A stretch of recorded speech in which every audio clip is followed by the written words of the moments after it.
Let's start with the big one. Dylan Cozens is no longer a Buffalo Sabre. Weird to hear, man. Drafted by the organization back in 2019 after 5+ years of service, 5 years in the NHL at least. He has been dealt. Who has he been dealt to? Not to the Vancouver Canucks, not to the Detroit Red Wings, not to the Calgary Flames. Dylan Cozens is an Ottawa Senator. It's out of nowhere, man. Did not see that one coming at all. Yeah, I couldn't really like Ottawa. Ottawa. Of all the Ottawa, like they're doing a core shakeup with a team that's like in a playoff spot. Like really, that's the trade?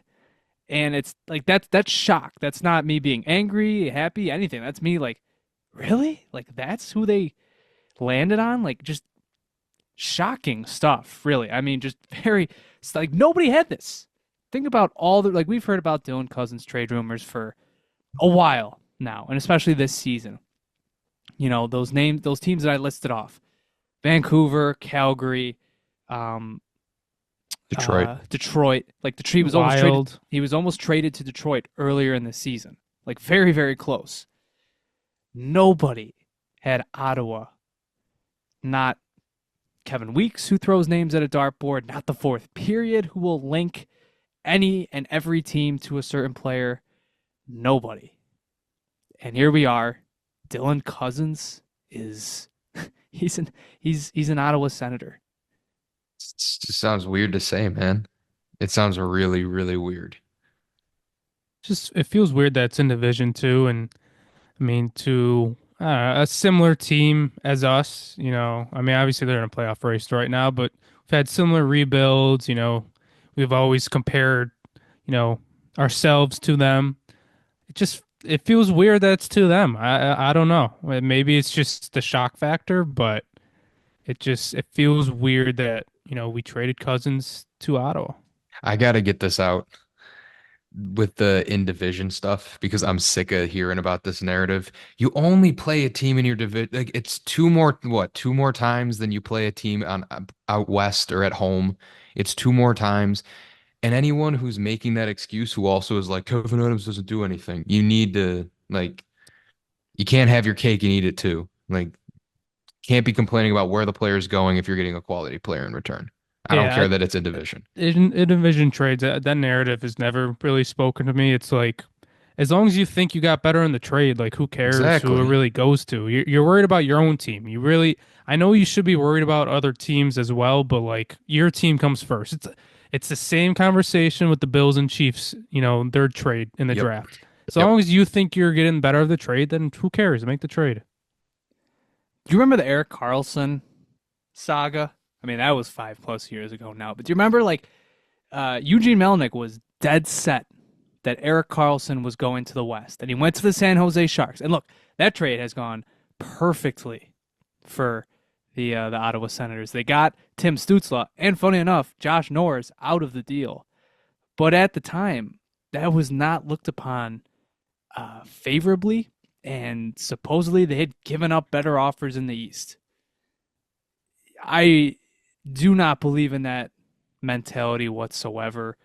Um, get the best offer available, and you just kind of have to trust that the Sabres did that in this scenario. But it's funny you talk about that narrative, like about being gun shy. Like that was said about the narrative about trading players in the division. It was said like the Sabres were gun shy about not only giving up players that are prominent on their team because recent history, Ryan O'Reilly and obviously Jack Eichel and Sam Reinhart. Um, it's just very funny to me that that was the narrative, and here we are. Cousins goes to a team that nobody considered he was ever going to go to, and they're in the division. And honestly, on a before this season, we're in a similar tier to the Sabres. Yeah, it also, I would say, it also feels weird, scrolling Sens Twitter a little too. Like they like Josh Norris. Like Josh Norris is kind of a fan favorite. Um, that's why it seems even more weird. Like he really wasn't in the doghouse there either. Like the only issue that anybody has with him is his injury history, which makes complete sense. Um, but like it just feels weird, like you said, that they're in the playoff race and they're trading one of their core players. Yeah, that much of a shakeup to the roster at that point in time is quite the decision.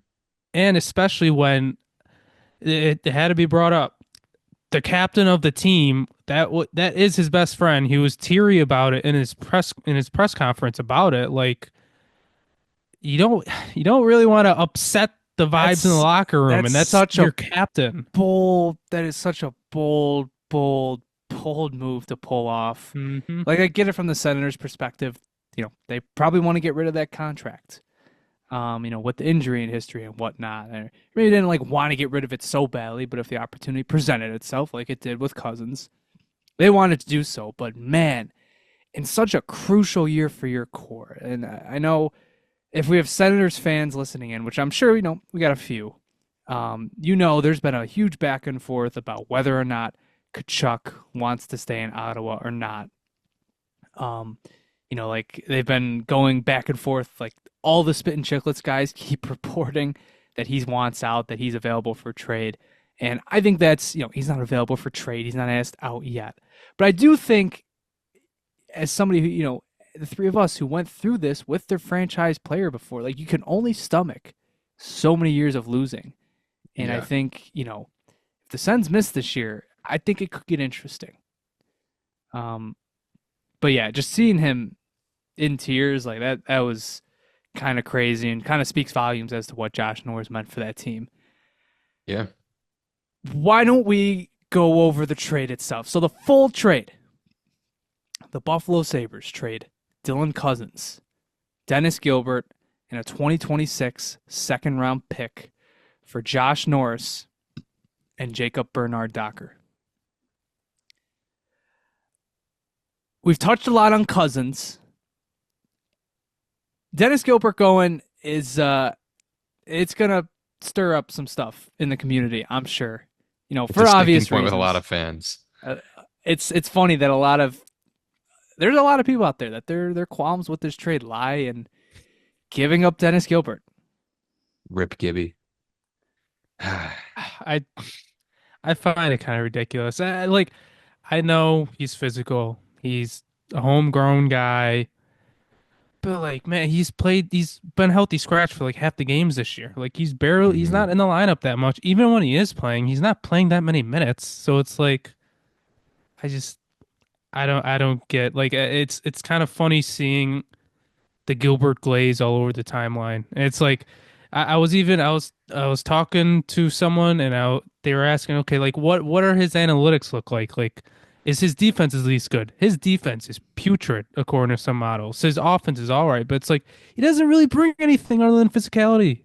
He's a pure vibes guy. And I can't help but respect that, you know? He came here to do a I job. don't dislike him. I like him. Like He he did came what here. exactly. He Yeah. came here, played on the third pair, played 10-ish minutes a night. Honestly, a lot of nights less. Bang and crash, get in a few fights, stick up for the teammates, and he did that. He did that. Yeah. Mhm. He did his job. I have no ill will towards him. They never, Lindy Ruff never treated him any more than what he was. He was a third pairing, seventh defenseman guy.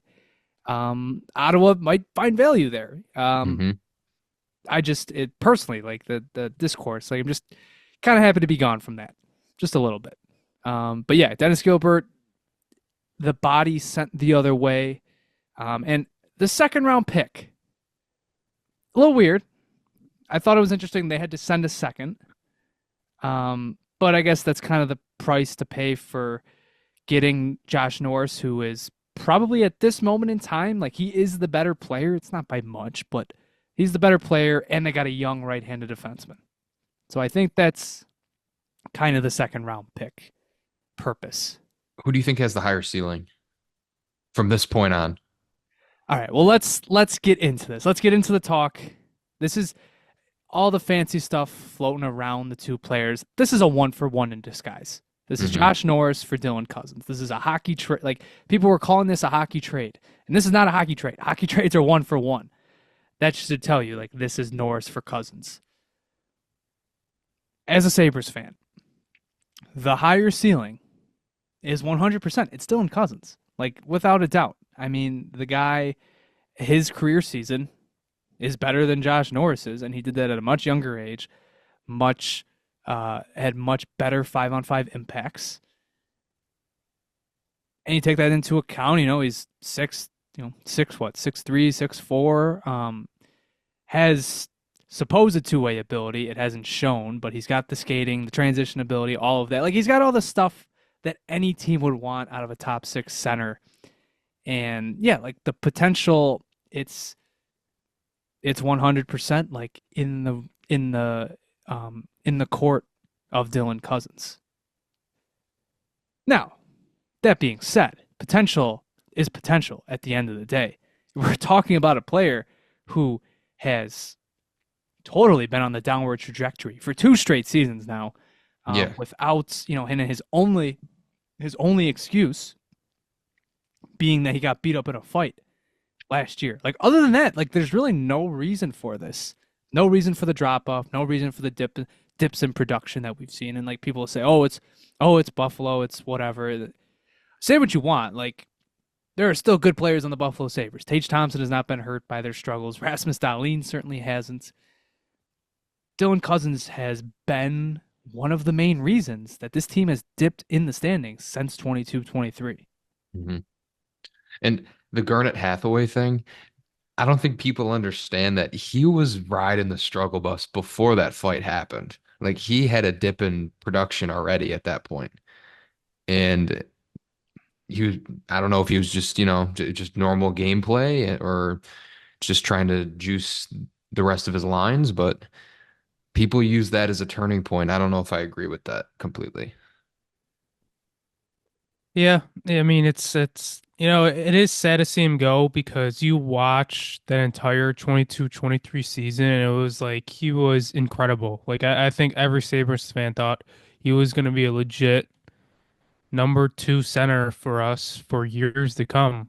I mean, my favorite memory ever at the Sabres arena is his overtime goal against the Islanders. And that will probably be like, until the Sabres are good again, that's probably going to be my favorite memory ever because that was just incredible. God damn it, But that's so sad. Dude, this is yeah, so sad. Can you believe that we're reminiscing about a year where we didn't even make the playoffs? We weren't even in the top half of the league. that's all we got.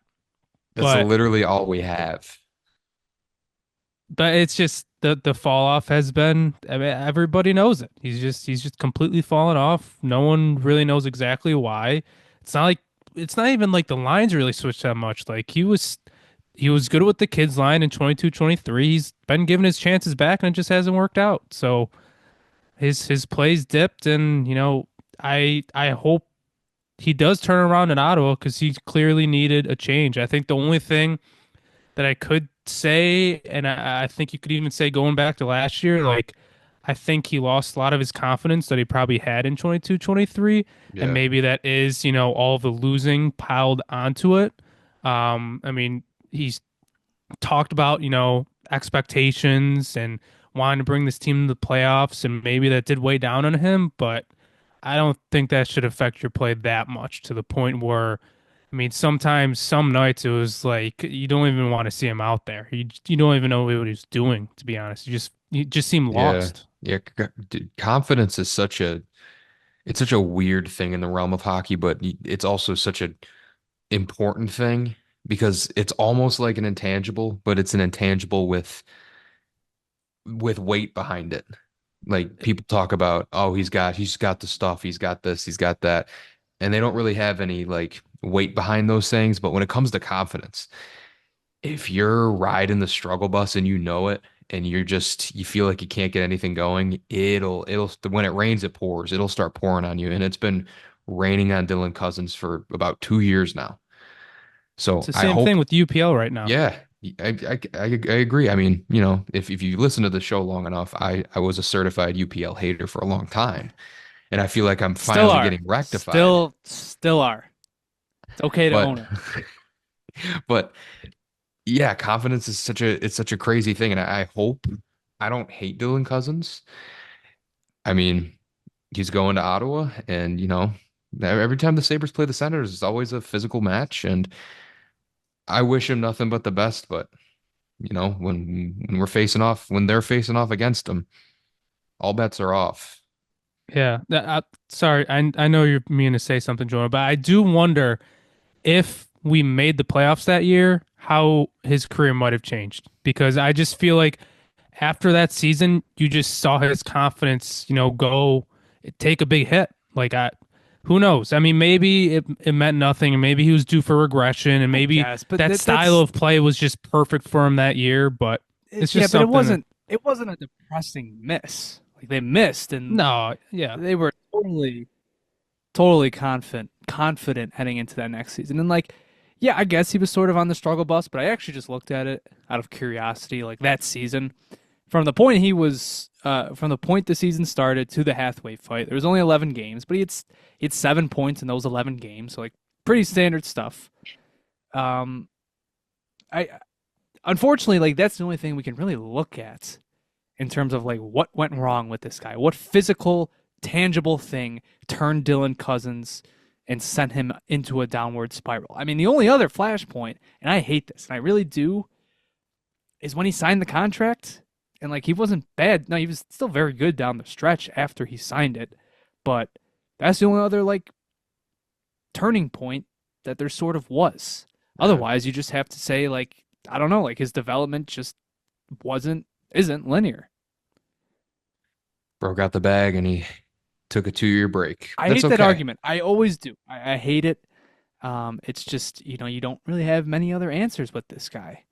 I had my thoughts about him like coming into the season into this season. Like at points I said, he looked slower this year. I don't know if he uh, bulked up and like because you can really tell he he's playing more physical this year, and for a lot of people like that's gonna be a plus. I know for the Canadian Ottawa media, that's absolutely a plus for them. They were talking about his fights a lot on TSN today, and I just don't like that's just yeah, sure, he's the workhorse from Whitehorse, but he's not that type of workhorse. Like he's the guy that's gonna outwork you, be a pain in the ass. He's not supposed to be a Tom Wilson or I don't even know. I just think I do wonder. I don't know if it was him.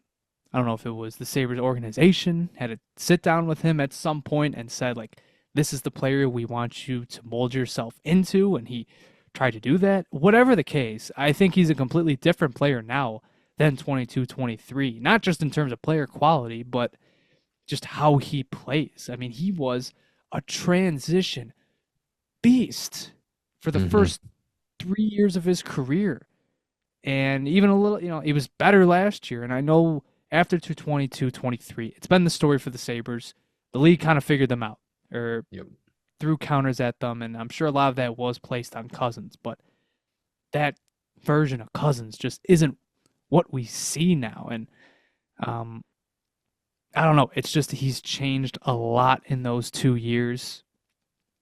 And it's why we are where we are right now, where it's just he's basically just kind of like a finisher at this point, which Hmm. just was never like he was never that type of player. He was the Well-rounded, very well-rounded. giddy up and go, he's driving play.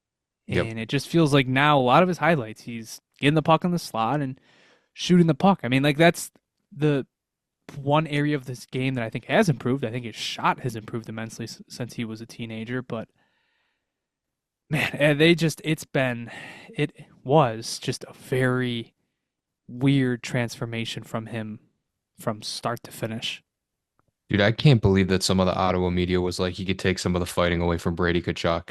It's not who he He is. like It's not. He'll get in a did fight. you He'll do see it. his fight against Kotkaniemi? Any of them? Did any of them see that fight against him? I have a question because it was, the video was inevitably going around today of his fight as a rookie against Ryan Lindgren. Aside from that fight, which he did very well in, I don't know if he's ever done well in a fight since. I don't think he No. has. I don't think he's like outright won a fight since then. It's That might be some of the confidence there. You might think he's a little more hesitant. Like we obviously say he put on muscle over the summer. He's been bulking up. It's that mentality, you know.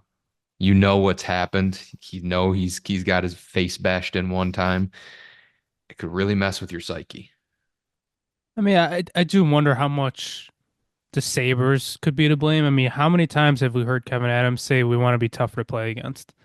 So maybe, like Jonah said, they had to sit down with Cozens and they want him to change his game. So I don't know. I think the one interesting part about his development is at one point he was considered to be good defensively and a good two-way player. I mean, I'll always go back to when he was literally matching up with McDavid for that one season. I think it might have been a second year.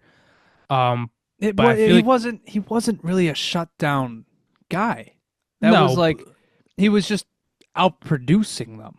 That was the yeah, type of matchup center and that's why he's still is looked at as this two-way matchup center. And it's never been the case with him.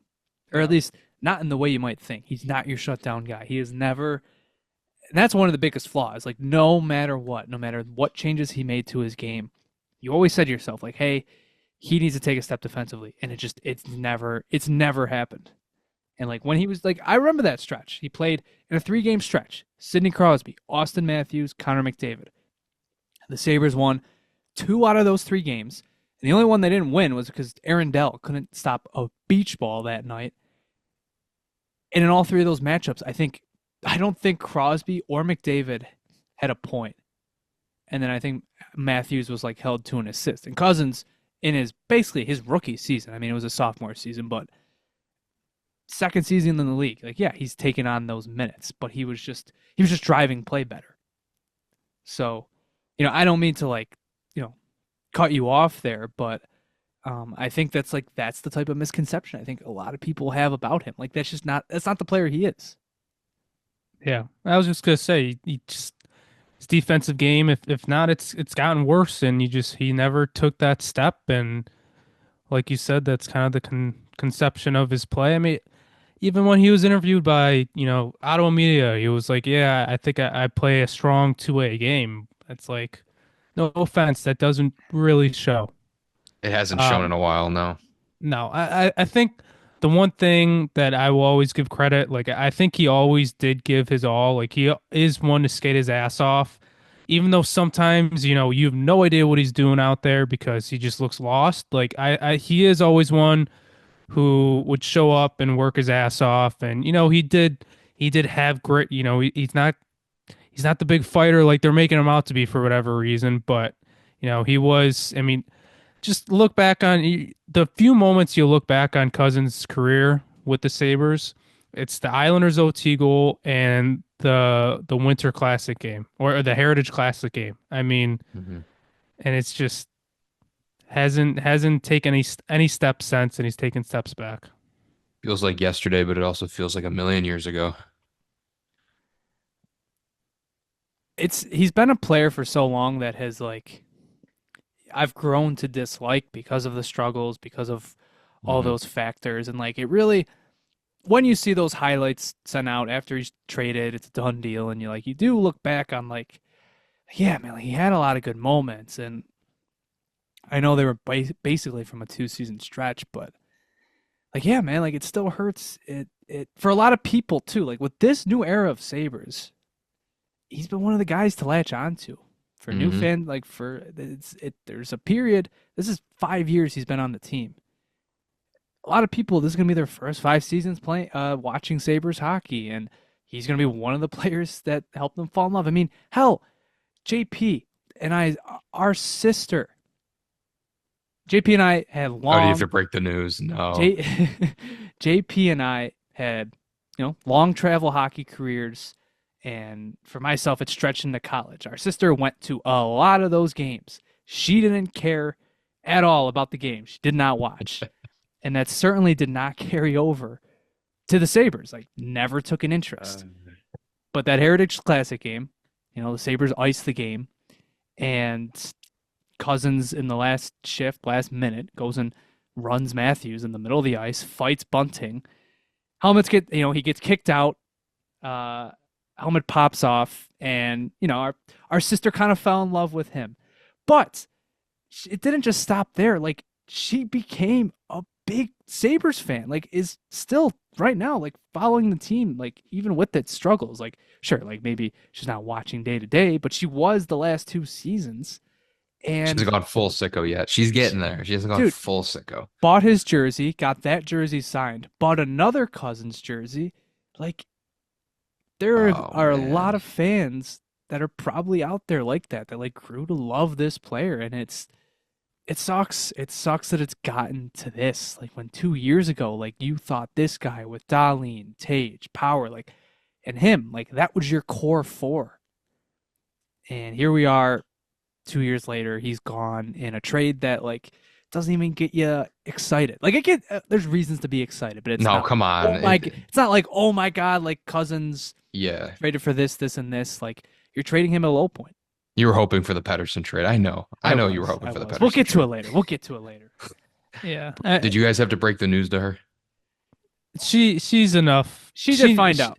Like I Yeah, said, like she follows Has- she follows the team now. Like, I'm this sure she is- hasn't left her room since she found out. I have not talked to her today. yeah. Like, in person. She We gave her warnings early in the season that it looks like he might be traded at some point. She wasn't too happy, but I think she understood what was going to happen. It's not just her. Like, I know some of her friends too. Like, I think you're right. Like, this new generation of Sabres fans fell in love with him. And I mean, there's people out there who, after the Heritage Classic game and how he performed, like, they thought he could be a future captain of this team. I mean, he was an assistant captain, but some people thought he could be even more. And I didn't disagree. I mean, he's always been a leader. I think even when he was younger, like, he was a leader, and it hurts. And especially, like, we make this trade and it's like no one's even like really upset about it. Like, it's like we knew it was coming at some point. I think that's what hurts the most, is he had such a high, but it's gotten so bad that no one's even moved by him really moving, other than thinking about past memories. No, I mean, Jesus, man, all three of us were in the building that night when he Yeah. scored. Like, all three of us were there. It's nuts. I can still remember, was like, awesome. I could him still talking remember that. post game. Like, he said he blacked out. Like, the place was going ballistic, and it's like, fuck, man. Yeah. Like, here we are again. Like, this is the first. Like, you think about it. Like, sure, we had the Middlestat trade, but like, this is the first big core trade since Mhm. 2021, and like, your first big core trade should not be that. They should not be close together. But like, still, it's an old feeling, and it doesn't feel good, even if like we're ready to say goodbye. Yeah. It truly is an end of an era. But he will be missed. And even if it wasn't good in the end, he was always loyal to the crest. So we thank him for his service. I think before I get to my last point, it's funny that we've probably gone 40 minutes and we haven't even talked about the player we brought in yet. But before we officially move on from the Cousins era and probably don't talk about him much anymore, rip to the kids line. I mean, that line was freaking, it was electric for their prime. And I know all of us thought that line was going to be, the shit for years to come. And I mean, watching those three young players develop together and thrive together at one point, I mean, it was so exciting to watch. I mean, I remember, might have been the preseason of the 22-23 year, or maybe it was very early in that first season when, you could just start them seeing them blossom together. I'll never forget, they were going to line up in a face-off in our own zone. Jonah might remember this. I said to Jonah, I was like, it's just like they're all talking to each other as they're getting on the ice. It was like, I just feel like they're going to score right now. Like, I feel like they're going to go down the ice and score. And they did that. Like, that line was just, it was so fun to watch. And What in the LeBron ass story was that? I was there. I can attest. He did do it. I called the goal. It was probably 20 seconds I later. don't know if it was kid line. It was definitely No, it was the, it wasn't it. Was it? Wasn't that Paterka's like first NHL goal? oh, I don't know if I called that. I thought it was. It was definitely at least Cousins and Paterka, but Well, I'm that's pretty why sure I it say was all like three they of were them. out there. Yeah, but it's unfortunate that two of those players' career paths have really veered in the wrong direction for and now. the two that you thought were we're gonna Yeah, be the two. seriously. So yeah, it's an end of an era with Cousins, and it's the end of the kids line era because that was the honestly the most identifiable probably line with the Sabres these past few years. We had the log line, which no one will ever forget the log line, and then we had the kids line. It's like we don't have one of those lines right now. Hey, real ones remember the RKO Linsanity Hmm. run. Okay, that's true. That was fun for a little. We wish Dylan Cousins well.